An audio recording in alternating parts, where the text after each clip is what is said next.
Saya rasa memang dengan roadmap itu harus bersama-sama, nggak bisa satu pihak yang lain tidak, itu sama-sama. Artinya pun koreksinya pun ya koreksi untuk kita self introspection kita juga gitu kan, seperti apa dari OJK, dari pelaku usaha dan sebagainya. Tapi paling tidak saya yakini adalah mereka pegang udah komitmen ada, ya komitmen yang untuk melakukan seperti itu. Ya bahkan kita memasukkan apa namanya target penetration rate. Ya, kita jangan berani di ikunya kita nggak berani penetration rate di roadmapnya disebut gitu. Karena itu pertanyaan seperti itu ya.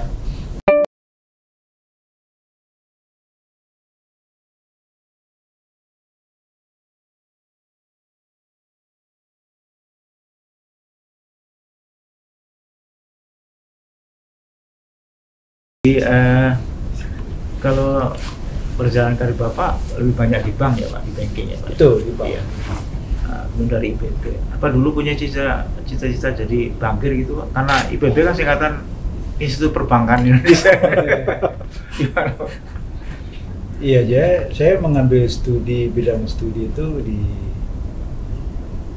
teknologi pertanian ya. Industri pertanian. Itu waktu itu dibuka jurusan teknologi industri pertanian. Jadi saya angkatan yang pertama. Karena memang waktu masuk IPB kan program PMBK waktu itu. Nilainya bagus terus dong kalau gitu. Itu tanpa tes kan, Iya, langsung diterima dan masuk ke namanya TPB kan, tingkat persiapan bersama, belum ada penjurusan. Jadi mahasiswa tingkat 1 memilih jurusan dan jurusan favorit itu adalah Fakultas Teknologi Pertanian. Dan jurusannya termasuk ada 3 waktu itu jurusan. Yang lama kan mekanisasi pertanian, kemudian teknologi pangan dan gizi, tapi yang baru teknologi industri pertanian. Saya mengambil di situ. Jadi aspek yang di situ itu aspek lebih kepada industri, jadi ekosistem industri, input output itu dipelajari, termasuk aspek keuangan, bagaimana membangun suatu industri, di situ di study dan sebagainya. Dasar-dasarnya nggak terlalu banyak, dasar-dasar pertaniannya itu nggak terlalu. Ini adalah pasca panen, gitu kan, mau dijadikan apa. Itu saya ngambil jurusan itu.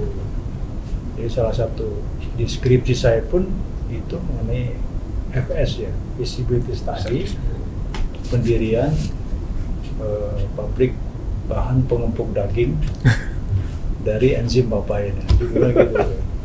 Masih ingat ya Pak? Masih ingat ya. Jadi bukunya dicari-cari orang tuh karena ini aspeknya luas. Nah, ketika saya lulus tahun 1984, kita nyari kerja kan, kerja kemana nih, mau ke industri, apakah jadi dosen, ditawarin jadi dosen, atau mau jadi profesional di perusahaan-perusahaan, atau menjadi researcher, ya. Dan satu yang menarik adalah dari perbankan. Perbankan membuka project untuk, dulu namanya ada PBSN, Perkebunan Besar Swasta Nasional. Waktu itu kampanye dari pemerintah untuk pembangunan perkebunan kelapa sawit, karet, ya, yang utama kelapa sawit, karet, ya, ada juga itu pengembangan daripada tembakau, ya, kemudian kapas, gitu kan. Itu program pemerintah.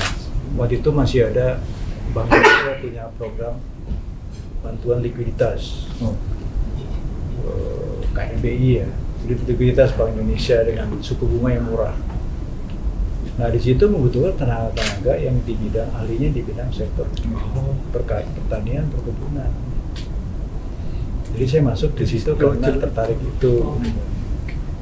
Jadi dibutuhkan salah satu bank yang menyelenggarakan program PPSN itu ya Bank Ekspor Impor Indonesia atau Exim Bank. saya milih di situ gitu. Nah di situ mulai saya berkarir dan dari program pemerintah itu kan ada dua, ada yang inti, ada yang plasma. Intinya itu program besar gitu, plasmanya itu rakyat, jadi rakyat punya kebun dalam skala kecil 2 hektar lalu menghasilkan TBS ya, tandan buah segar, itu masuk ke PKS, pabrik kelapa sawit yang dimiliki oleh inti. Dia dapat harganya berapa, jadi dia apa terjamin lagi. Nah saya ke bagian pirnya, kemudian juga dari sawit, kapas, tembakau. Ya, di situ tahun 86, 87 ya. Nah setelah itu ada program pendidikan master degree ya, S2. Negara lain. Ya itu kan seleksi, dari pegawai seleksi, kemudian saya terpilih sebagai pegawai yang dikirim. Itu berat, harus ngambil bidang ekonomi, finance itu. Mulai dari situ. Nah, finance kemudian dapat sekolah di Amerika. Ada preparation dulu di Boulder di Colorado, kurang lebih di Jakarta berapa bulan, 4 bulan, nah di Boulder kira-kira 5 bulan. Lalu saya sekolah ambil MBA Finance di University of Notre Dame di Indiana. Ambilnya finance. Nah setelah itu pulang nggak balik lagi ke bidang yang sebelumnya. Bidang ke treasury. Langsung ke treasury.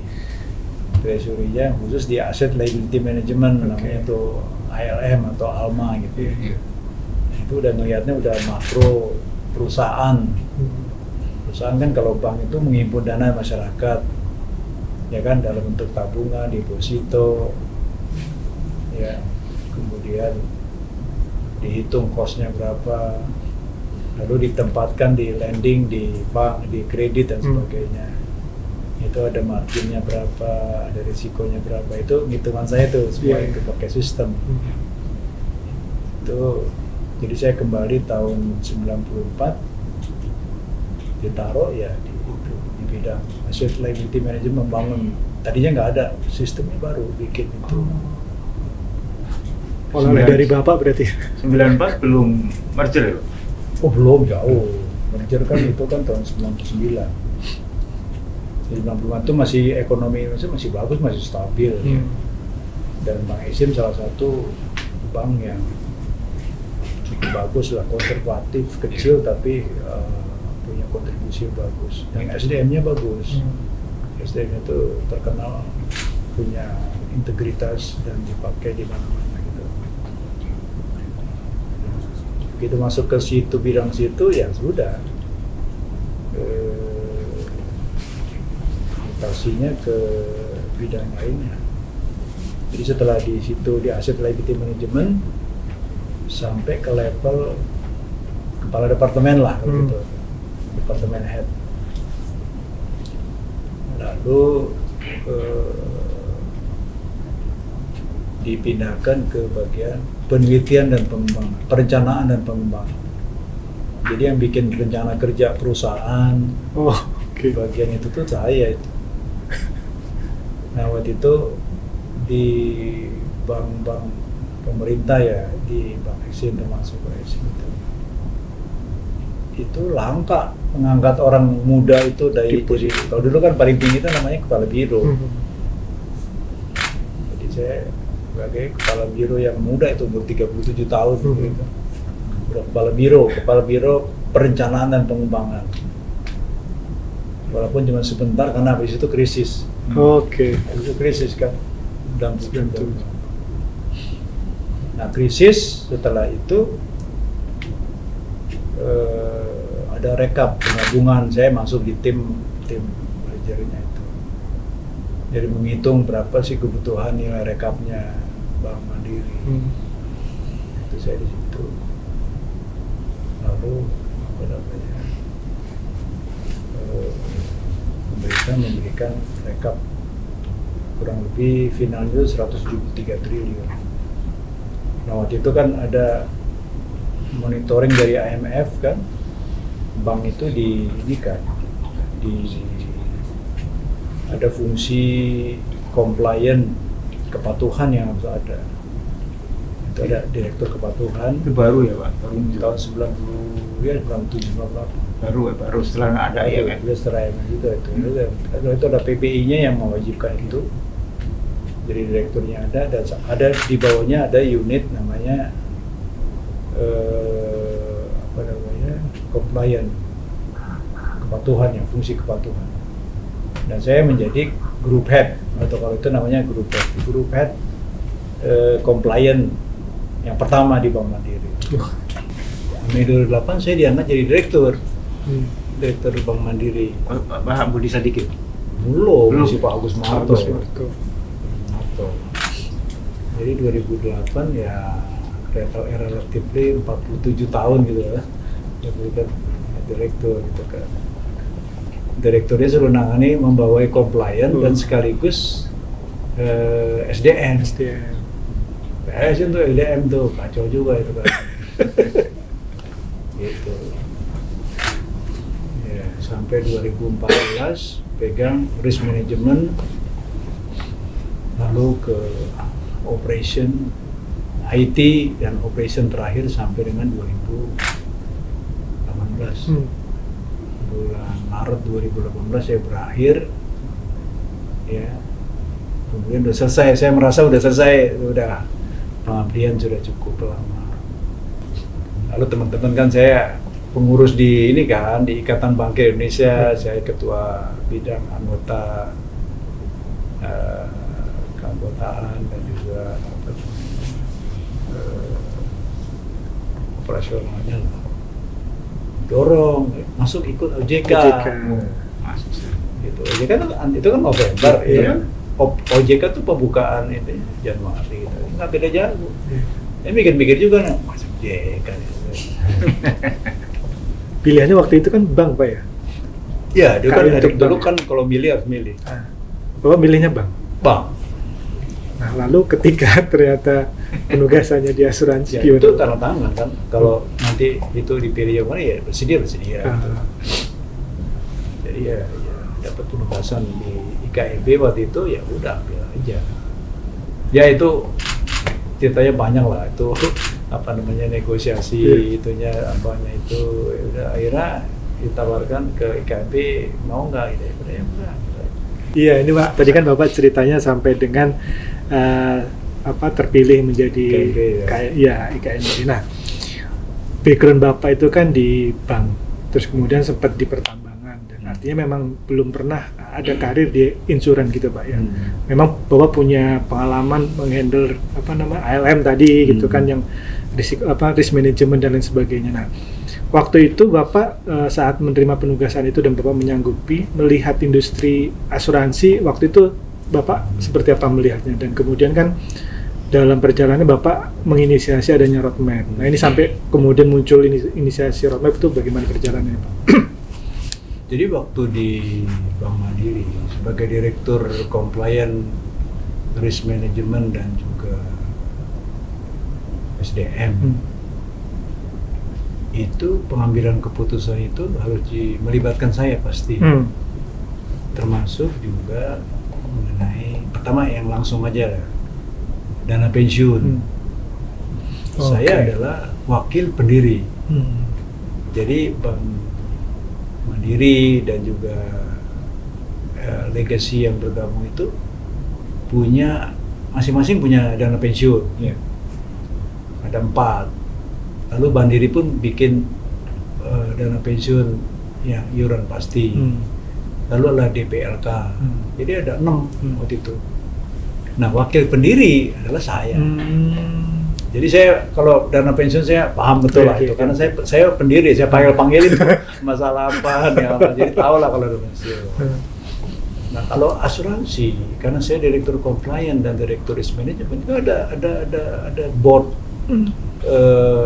namanya itu regular meeting ya, board meeting lah. Itu namanya itu semua perusahaan-perusahaan termasuk perusahaan itu harus presentasi ke kita. Oh. Masalah apa. Oke. Itu 3 bulan sekali.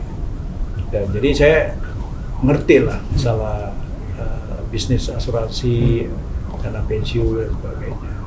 Industri asuransi seperti apa, Pak? Menurut kacamata Bapak waktu itu? Jadi kan saya mengikuti proses istilahnya apa ya, transformasi ya, reformasi sektor jasa keuangan gitu kan. Nah itu karena saya lebih banyak ke sektor di perbankan ya, ikuti gimana perkembangannya. Itu tidak terjadi di asuransi dan dana pensiun, tidak terjadi. Jadi sebenarnya praktisis asuransi dana pensiun sekarang itu nggak jauh beda dari 20 tahun yang lalu, 25 tahun yang lalu. Nggak ada signifikan perubahan, nggak signifikan. Dari mulai risk manajemennya, kompetensinya, ya governance-nya, peningkatan modalnya itu, kalau saya baca itu nggak jauh beda. 20 tahun lalu itu nggak beda. Masih sama. Jadi sebenarnya isu Jiwasraya, Bumi Putra lah gitu, itu kan bukan perusahaan. Jangan-jangan krisis itu udah terjadi, tapi nggak diapa-apain. Boomnya baru di situ. Nah itu saya nggak bisa membiarkan itu, harus ambil action. Makanya kan kita bikin roadmap itu kan temanya kan restoring confidence through through industrial reform. Industrial reform. Jadi kata restoring confidence dan melalui industrial reform. Jadi resolution penyelesaian masalah-masalah asuransi itu dan apa itu nggak ada, berhenti kayaknya, tak berhenti gitu kan. Ya lain dengan makanya kita melakukan perintah tertulis kepada si pemegang saham tanggung jawab. Itu aja kewenangan yang kita gunakan. Karena kalau nggak dilakukan perintah tertulis pidana. Nanti waktu bentuk tim likuidasi kan ada bedel laporan awal itu kan, likuidasinya, nalnya itu ada. Itu tagihan kepada yang kita keluarkan itu dianggap ada tagihan, ada piutang. Menunjukkan kepada publik, pemegang saham, pemegang polis, saya ada tagihan kepada sini atas perintah daripada OJK. Ini baru sesuatu yang baru nih. Kejar aja terus. Jadi kalau sekarang undang-undang rampasan aset, kemudian kita ada gugatan perdata, itu masih banyak kelamaan gitu kan. Betul. Kita gunakan aja sekarang perintah tertulis. Jadi saya 2 kali udah perintah tertulis saya keluarkan. Jadi kalau yang sudah dicabut izin usaha itu bisa Iya, Kresna kan saya bikin perintah tertulis. Ya kan? Jadi si pemegang saham si Kresna wajib membayar itu. Itu pidana kalau dia nggak lakukan. Jadi itu salah satu bentuk kayak perlindungan ke konsumen ya. Sebelum struktur infrastruktur yang lengkap itu terjadi, itu gunakan itu dulu. Ya kan? Kemarin yang terakhir tuh Indosuria. Jadi kalau diganti nama pada waktu itu. Iya, nama itu. Prolife apa gitu. Iya, Prolife. Tutup aja. Baru ganti nama. Baru ditutup. Kita itu. Iya. Dia nggak berkutik udah itu. Secara hukum mereka wajib. Jadi kalau menurut saya sih perlu terobosan. Saya kalau anak buah itu saya tanya, Pak begini dulunya, ya kenapa? gitu. Seperti gini, aktuari. Itu coba baca di undang-undang perasuransian wajib. Iya. Kok ada? Sampai dengan 2022 gitu, 2023 itu, ada perusahaan asuransi nggak punya aktuari gitu kan? Undang-undang yang dulu gitu. Kan alasannya tidak ada aktuari kurang itu. Ya itu nggak ada. Itu jadi gini. Itu kan supply and demand. Betul. Orang ngurusin supply-nya. Kita creating demand-nya. Kalau demand itu mewajibkan, otomatis supply-nya akan banyak. Kita ngurusin supply, program 1000 aktuaris apa gitu, ya, terus mau ngapain? Banyak lulusan-lulusan nggak kerja ke situ, kerjanya ke lain. Mendingan creating aja. Wajib sekarang, actuary itu wajib. Orang berbondong-bondong, gajinya pun mahal ya, Pak, bayar aja mahal. Kalau perusahaan asuransi nggak punya actuary, seperti orang mengendarai kendaraan penumpang, nggak punya SIM. Iya betul. Betapa bahayanya nyetir nggak punya SIM, bawa penumpang. Jadi harus gitu loh. Itu adalah cost of doing business. Jadi argumentasi ini mahal, nggak bisa. Itu adalah cost untuk kamu melakukan bisnis. Harus. Kalau nggak punya, kamu turun. Jadi broker aja, jadi pialang aja gitu loh. Pialang cuma itu aja. Kalau ini kan taking risk, ambil risk. Risikonya bisa dihitung. Siapa yang bisa ngitung? Ya, actuary yang bisa ngitung. Bapak berani seperti itu, reaksinya industri gimana Pak? Dari pandangan Bapak nih, kalau dari pandangan kami kan sering dengar juga dari orang industri, tapi mungkin menurut Bapak reaksinya gimana? Ya, kita harus ada bijaksana. Tapi namanya undang-undang harus ya harus. Nah, kemarin tuh kan kalau gini, kalau appointed actuary itu kan profesi. Dan dia itu lembaga gitu kan, kayak seperti kepala internal audit, chief audit executor, kepala SKY itu kan sama seperti itu kan. Tapi ada sertifikasi. Sertifikasi itu ada FSI, ada ASI gitu kan. Dulu ributnya gini, ini harus kalau appointed actuary harus FSI. Saya sih nggak ada urusan itu urusannya PAI. Yang bikin sendiri. PAI aja biasa itu. Kalau saya harus ada appointed actuary. Mau pakai FSI kalau ASI itu urusan PAI gitu, jangan urusan nanya ke saya gitu kan. Ya, tapi betul. Harus ada. Betul. Nah, banyak lulusan FSI maupun ASI, dia belum bertindak sebagai appointed actuary. Dia hanya membantu kepala actuary-nya. Analisa jago-jago gitu kan. Tiba-tiba dia dicalonkan jadi appointed actuary. Kalau pertanyaan teknis udah jago, udah hafal dia itu. Tapi pertanyaan gimana kalau begini, bingung dia. Jadi saya bilang ke PAI ataupun ke lembaga ini, siapkan dia, ajarkan. Menjadi appointed actuary itu begini-gini loh, ini itu mesti diajarkan. Lalu banyak yang nggak lulus sama teman-teman dari fit and proper-nya. Gitu kan? Nah, aturannya di OJK kalau nggak lulus karena kompetensi bukan karena integritas ya. Itu boleh ngulang 6 bulan. Oh, masih boleh. Itu 6 bulan kelamaan gitu. 3 bulan aja. Pak, nggak ada aturannya. Bapak keluarin surat aja. Udah sini saya keluarin surat. Boleh. Itu apa? 6 bulan. 3 bulan. Itu kan relaksasi itu betul, kan seperti itu. Dan dia bukan karena nggak bisa, dia tidak tahu, belum diajarkan sebagai appointed kepala actuary. Gitu. So ada lagi yang kedaruratan. Pak, boleh nggak saya pakai ini? Kan ada appointed actuary, kan ada konsultan aktuaris. Konsultan aktuaris kan perusahaannya, dia ada aktuaris kan? Iya, betul. Boleh nggak anggota konsultan aktuaris sebagai appointed actuary?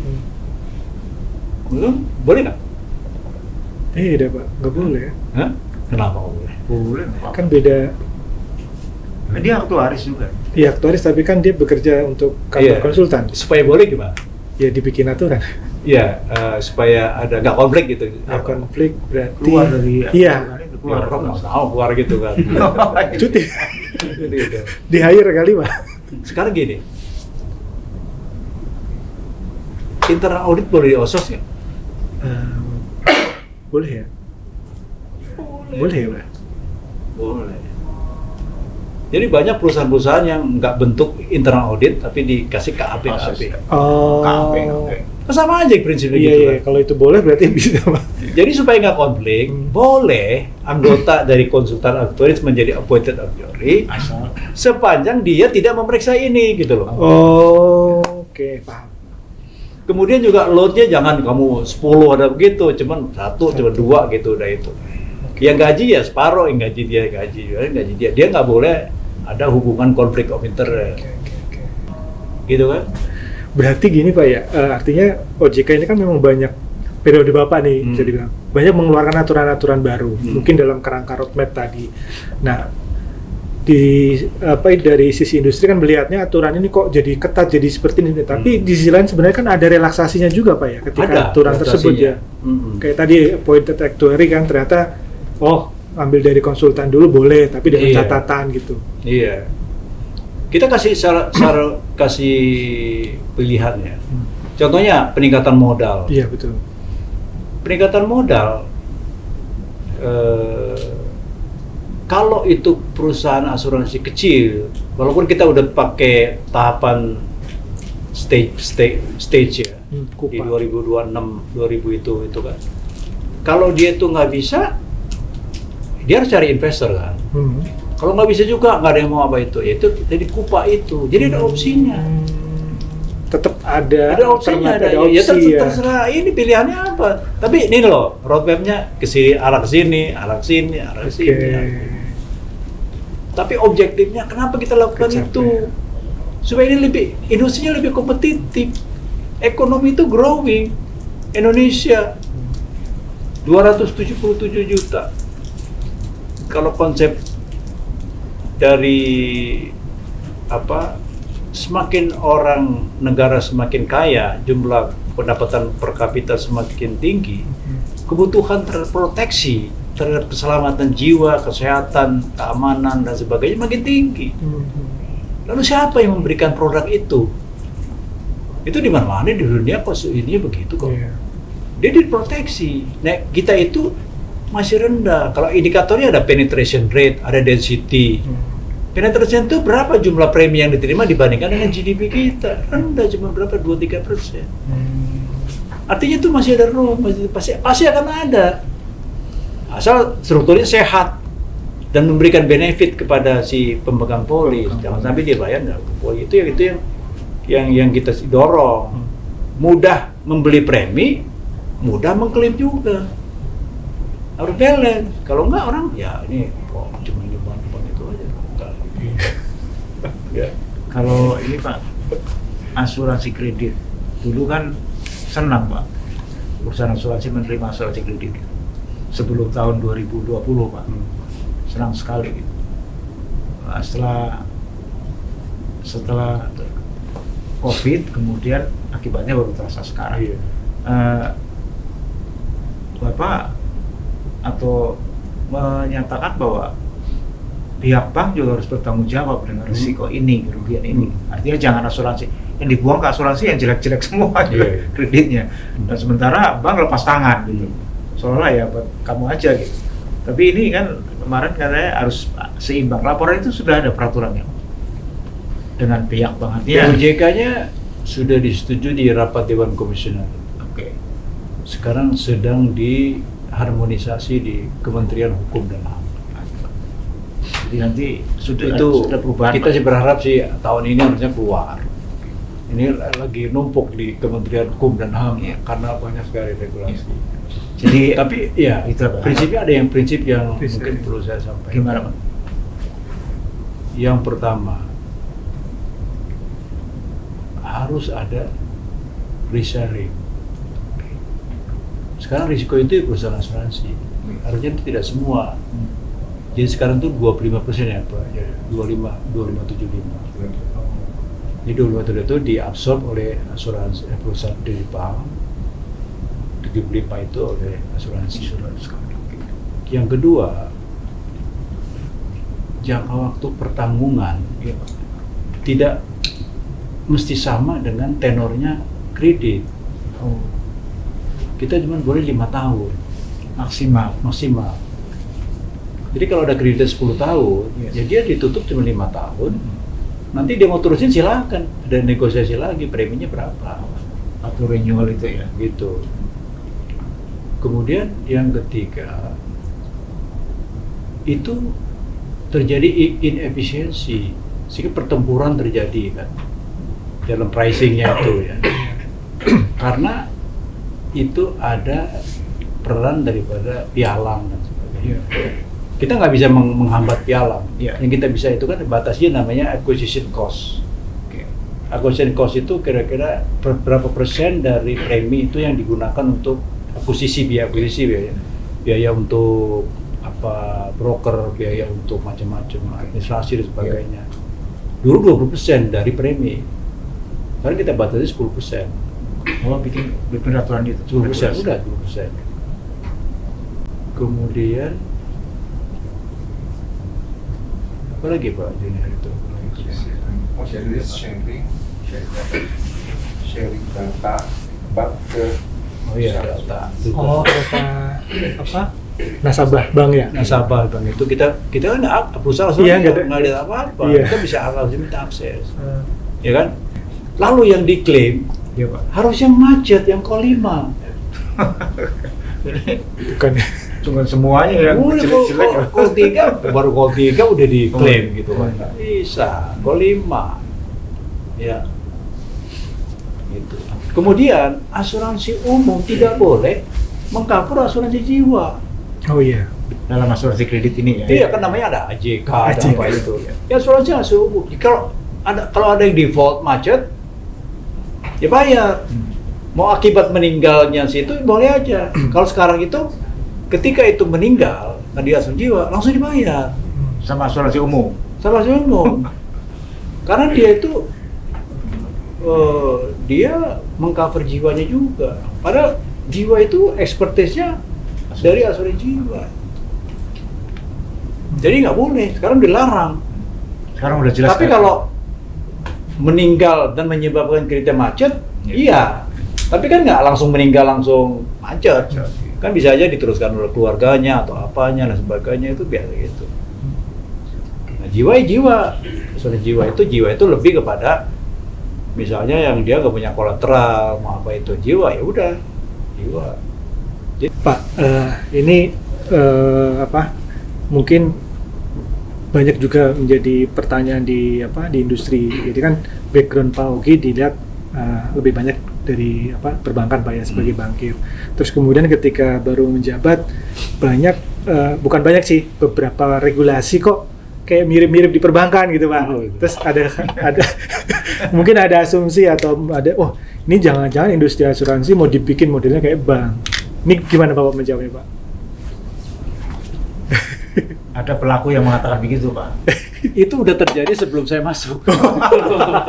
Aturan-aturan yang ngikutin perbankan itu udah sebenarnya bukan saya dari dulu. Bahkan saya men-challenge itu kan. Yang permodalan seperti risk management. Kalau risk management bank itu risk management aset. Kalau asuransi itu risk manajemennya liability. Beda approach-nya. Aset dengan liability itu beda gitu kan. Nah kalau yang sifatnya itu platform itu nggak apa-apa ditiru. Misalkan ada KBMI 1, 2, 3, 4 tiru nggak apa-apa. Itu yang baik kita contoh nggak apa-apa. Gitu kan. Tingkat kesehatan. Nah kesehatan juga itu mesti nggak persis sama dengan bank. Maksudnya beda gitu kan. Tingkat kesehatan daripada asuransi dengan bank itu cara menginikannya itu beda. Apalagi dengan PSAK 74. Itu indikator-indikator RBC, kemudian terkait dengan claim ratio, premi dan sebagainya itu mesti berubah betul. Ya, nggak cocok lagi, maksudnya nggak cocok. Kan nanti wajib membentuk cadangan teknis yang sesuai gitu kan. Ya kan rasio-rasio itu udah nggak cocok. Jadi saya udah wanti-wanti ke temen, siap-siap ya. Itu mesti di-review tuh, rasio-rasio itu udah fair lagi Pak. Udah nggak cocok lagi tuh, gitu. Udah nggak cocok lagi gitu, indikatornya gitu kan. Betul. Cocok. Tapi kalau menurut saya di PPDP ya, sekarang namanya kan PPDP itu, kita lebih memberikan message yang lebih clear. Misalnya spin off syariah, kita clear, nggak ada lagi itu UUS sampai dengan 2026. Ya suka nggak suka ya clear gitu. Yang penting kita message-nya clear gitu kan, clear kepada publiknya, clear gitu. Terjemahannya silakan. Betul. Tapi kita kasih opsi-opsi itu upah, ada apa dan sebagainya. Misalnya kalau nggak ada ya kamu langsung bikin perusahaan asuransi, bukan UUS lagi. Gitu. Berarti praktek-praktek terbaik di perbankan tidak ada salah diadopsi. Iya. Tapi kalau di industri asuransi ada praktek mungkin yang belum ada di perbankan juga why not gitu. Iya, Pak? kita bikin. Jadi kita Nggak perbankan mandate banget ya? Enggak. Menurut saya sih enggak. Tapi kalau yang udah terjadi ya udah kadung begitu udah ya biar aja. Tapi kalau yang baru-baru kita lebih ke objektif. Nah, sekarang ini ada ini. Dulu tuh ada namanya Direktur Pengaturan dan Pengembangan. Sekarang masih pecah. Direktur Pengaturan sendiri, Direktur Pengembangan sendiri. Oke. Levelnya direktur. Tujuannya Pak? Kita itu pengembangan produk, pengembangan itunya tuh nggak ada. Padahal industri itu berkembang, sektoral ya. OJK kan ada yang makro sebagainya. Tapi yang penting what next di industrinya, di sektoralnya. Nah itu pengembangan itu tadinya kita nggak nggak ada yang nyentuh. Saya bikin Pak Joneri. Pak Joneri itu di bawahnya ada pengaturan, direktur pengaturan, ada direktur pengembangan, ada direktur analisa statistik. Oke. Gitu. Nah itu pengembangan itu banyak itu. Itu kan roadmap asuransian produknya pengembangan. Oke. Nanti roadmapnya penjaminan, ada dana pensiun, ya. Lalu nanti asuransi wajib. Asuransi wajib apa? Lalu kerjasama dengan kementerian lembaga. Saya mau MOU dengan Menteri Kesehatan. Ya insya Allah ya bulan Desember ya. Teman sendiri ya? Kenapa? Teman sendiri. Oh iya teman sendiri. Teman sendiri. Dia juga perlu bantuan juga, asuransi kesehatan kan perlu dibantuin gitu. Gitu kan. Kemudian juga kita mau ke Korea. Di Korea itu ada KIDI. Di Korea selain KIDI kita KDIC, Korean Deposit Insurance Corporation. Jaminan. Ya, jadi penyaminan LPM. Dia ada 3, penyaminan simpanan, penyaminan polis, dan penyaminan investor. Oh, investor ada ya Pak? Investor retail. Oh kita juga ada investor. Iya. Nah kita mau besok hari Desember juga kita mau ke Korea. Saya mau ke Korea, tanda tangan. Kerjasama pokoknya belajar pokoknya keluarin ilmu dari itu gimana kan lebih maju. Learner ya Pak ya? Hah? Pas learner kan? Ngapain kita nyontek aja udah ada apa gitu kan kita apa modifikasi gitu. Yang selama ini kita kok bingung kenapa sih nggak nyontoh aja best practice di negara lain kan sudah jalan gitu. Kenapa nggak dicontoh aja gitu. Iya. Nah ini kebetulan Pak Ketua OJK kan orang internasional. Mindsetnya tuh internasional gitu kan dia udah tahu gitu. Sehingga kita tuh harus aktif sekarang di lembaga-lembaga internasional. Terutama di asosiasi sejenis ya. Jadi saya kemarin pun datang ke IOPS Annual General Meeting. IOPS itu International Association Organization of Pension. IOPS International Organization Pension Supervisor di Zimbabwe. Di Zimbabwe, tapi kita ladenin aja, kita katakan aja gitu. Apa itu asuransi dunia ngomongin apa gitu kan. Nah itu 100 sharing dari Hong Kong. Hong Kong itu database-nya udah seluruh warga negara udah tercatat di situ, semuanya mau ngapain ketahuan semuanya gitu. Kita masih berantakan gitu. Lalu kemarin yang di Tokyo IAS ya, International Association Insurance Supervisor. Sekarang kemarin pergantian chief eksekutifnya, karena orang Jepang sekarang, Shigeru siapa namanya. Jadi saya datang sana juga tuh. Nah, itu memang dulu kita OJK nggak pernah datang gitu. Karena Pak Ketua arahannya kita harus ikuti perkembangan di negara lain. Ya. Nanti di Vietnam juga ada yang Asia Pasifik ya, di ASEAN ya. Itu AIC sama AIR ya. Iya, itu datang belajar. Jadi kita ya nggak mesti saya, bisa juga yang lain bisa datang. Yang ke Vietnam kan juga Pak Iwan nanti yang ke Korea saya dengan Pak Joni Heri dan siapa. Jadi exposure internasional perlu kita tahu juga. Yang nanti kita jalan kemana sendiri, betul Pak. internasional kemana kita kemana gitu kan, ya kan. Tapi kita tidak di drive oleh mereka. Jadi artinya nanti nggak ada yang mengatakan, oh di negara lain peraturan ini nggak ada, nggak bisa seperti itu lagi ya Pak. Artinya karena kita sudah, ini kan asuransi kan pasarnya global juga gitu kan, nggak mungkin sendiri. Gitu Bapak, begitu OJK sering kemana-mana gitu kan. Iya. Jadi artinya nanti tidak ada komplain Pak, karena segini sih. Nah ini kayaknya peraturannya di negara lain nggak ada gitu, nggak akan gitu lagi mungkin. Iya, harusnya gitu. Kan kalau di negara yang apa namanya advance ekonomi ya, yang apa namanya developed country itu kan, itu insurance sama pension fund adalah penopang sumber pendanaan capital market. Karena akumulasi dananya 200-an tahun. Putarnya di situ ya Pak? Situ dia tuh. Di kita isunya tuh gini, isunya itu kita diakumulasinya itu juga belum banyak, ya belum terkumpul. Sehingga upaya pendalaman pasar itu kalau kita menyuruh-nyuruh dana pensiun atau asuransi masuk ke capital market, itu terlalu berisiko. Jadi harus aman-aman dulu. Nanti kalau udah akumulasi udah besar baru. Pak, satu lagi Pak dari saya, roadmap kan sudah diluncurkan Pak. Iya. Nah, sekarang kan tinggal bagaimana eksekusinya. Kalau nggak salah kan ada task force juga Pak ya. Nah ini memastikan bahwa task force ini berjalan sehingga roadmap ini tidak hanya sekedar coretan-coretan di atas kertas Pak, tapi benar-benar bisa terimplementasi dengan baik sesuai dengan targetnya. Iya. Saya rasa memang dengan roadmap itu harus bersama-sama. Nggak bisa satu pihak, yang lain tidak, itu sama-sama. Artinya pun koreksinya pun ya koreksi untuk kita self introspection kita juga gitu kan, seperti apa dari OJK, dari pelaku usaha dan sebagainya. Tapi paling tidak saya yakini adalah mereka pegang udah komitmen ada. Ya komitmen yang untuk melakukan seperti itu.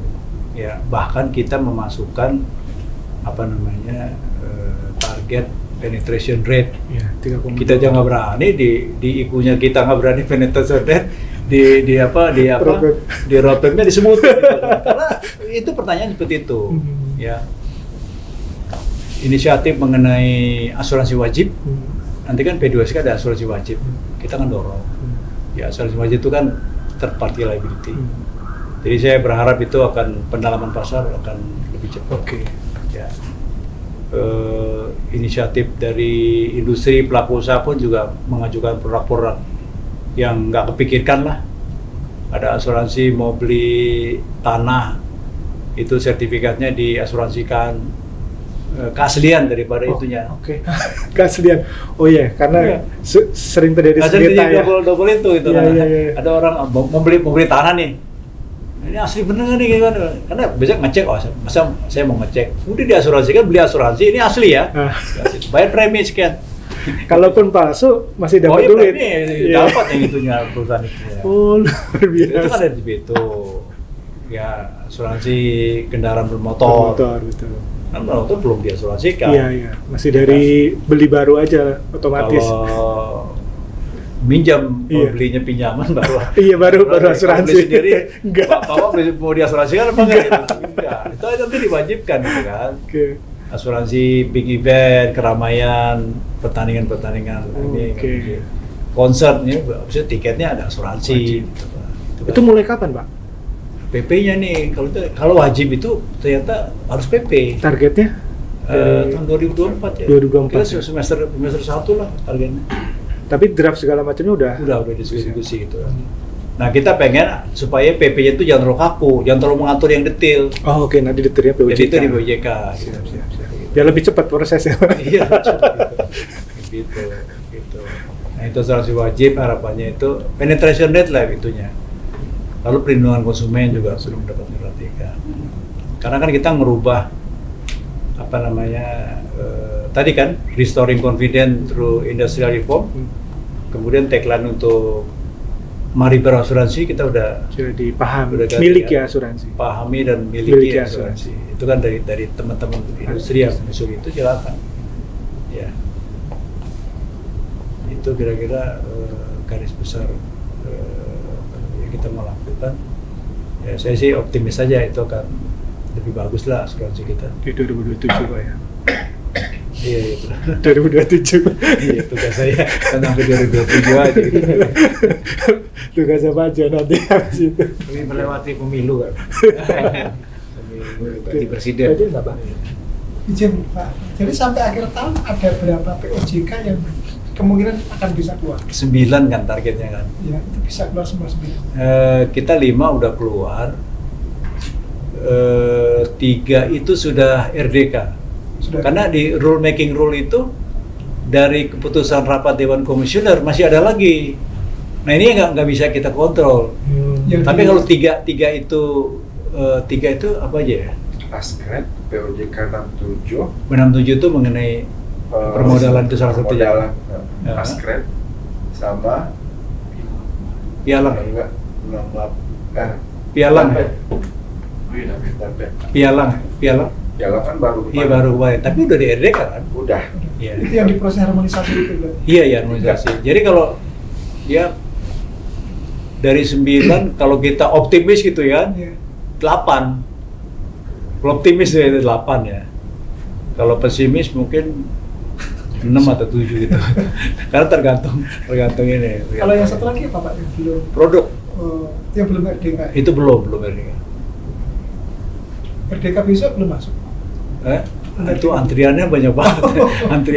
antriannya. Habis dari situ juga nanti harus rule making rule-nya masih panjang itu. Nah kalau untuk yang tahun depan sambil menunggu PP-nya yang wajib tadi, ada berapa yang mesti disiapkan?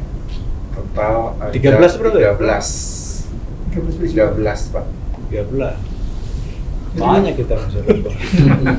Tahun ini targetnya 9, mudah-mudahan 8 tercapai, berarti yang satu carry over ke Iya. tahun depan jadi Iya, 14. satu atau 2 lah gitu ya. Kita nggak, soalnya Udah rule making rule-nya itu kan kita nggak bisa kendalikan. Iya. Di sana Kementerian Kumham. sekarang udah mau Desember. Iya, katanya mereka tuh tanggal berapa udah nggak boleh nerima apa lagi. Oh gitu. Udah tanggal sekian udah nggak terima, udah penuhan gitu. Gitu.